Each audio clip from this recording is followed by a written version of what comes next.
उत्तर प्रदेश के गोंडा में बीते रोज हुए रेल हादसे की तस्वीरें सोशल मीडिया पर घूम रही हैं।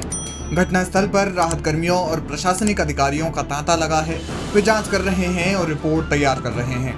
अब तक मिली जानकारी के अनुसार इस रेल हादसे में 4 लोगों की मौत की खबर सामने आ रही है।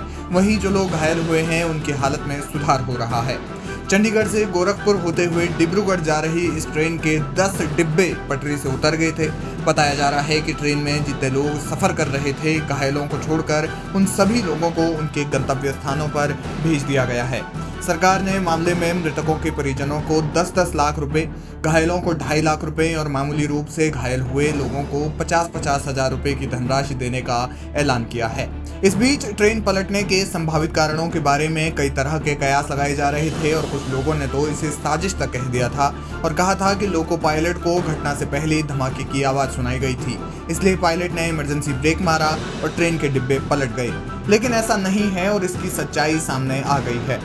गोंडा के एसएसपी विनीत जायसवाल ने मामले में जानकारी देते हुए कहा कि ऐसा कुछ भी नहीं हुआ है कि लोको पायलट ने पहले किसी धमाके की आवाज सुनी हो।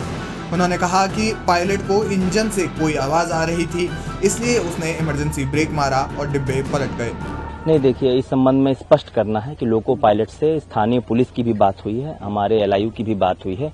उनके द्वारा किसी भी प्रकार के धमाका या ब्लास्ट से सरासर इनकार किया गया है और उनके द्वारा वीडियो रिकॉर्डेड बयान भी दिया गया है, जिसमें ये बताया गया है कि एक इंजन के पास एक झटका सा उन्हें महसूस हुआ और गड़गड़ाहट की आवाज से उन्होंने इमरजेंसी ब्रेक लगा दी, जिससे फिर ये घटना हुई है आगे।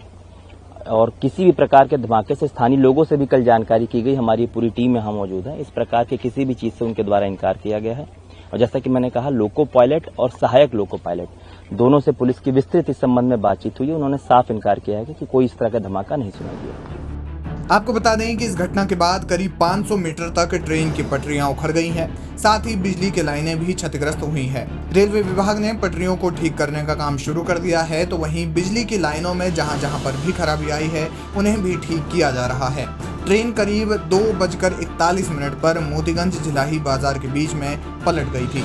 बहरहाल ट्रेन हादसे के बीच में तरह तरह के जो कयास लगाए जा रहे हैं, उन कयासों पर और साथ ही साथ उन अफवाहों पर एसएसपी विनीत जायसवाल ने विराम लगा दिया है और कहा कि ये कोई भी साजिश नहीं है। उन्होंने कहा कि लोगों में भ्रम फैलाया जा रहा है और इसलिए वो स्पष्ट करना चाहते हैं कि इसके वास्तविक कारण क्या है और इसलिए उन्होंने इसके वास्तविक कारण को बताया।